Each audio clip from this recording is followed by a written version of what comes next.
wala din. Ayun, may kulay pa ngayon. Nagkulot lang yan sa Tali. tali.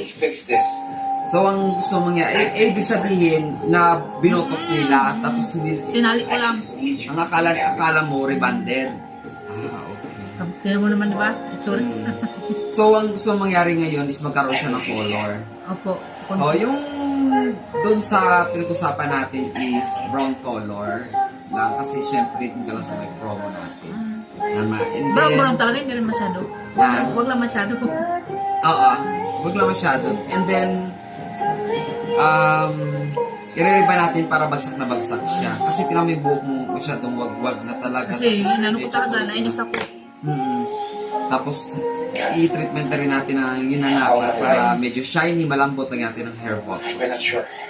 So, yun. Sabi ng asawa ko, yan, punta ka na naman doon. Galit na naman sa akin. Kasi daw puro Sa ano. tiwala lang para mas okay, mas maganda yun. Okay? Tiwala na talaga. And now I'm certain. Let's go. It's already finished, madam. Paano masasay mo sa hair mo? Thank you. Kaya kasi super dry.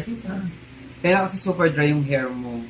Tapos yung color mo parang hindi pantay-pantay yung kulay mo kasi medyo dito may ano kanina light, dito may dark. Ewan ko kung ano ba. So kita mo yung sa roots and then yung ano niya, yung fluffy ng hair mo, super shiny na siya tapos ang lambot niya na. Wala na yung dryness niya tsaka yung mga wavy kanina.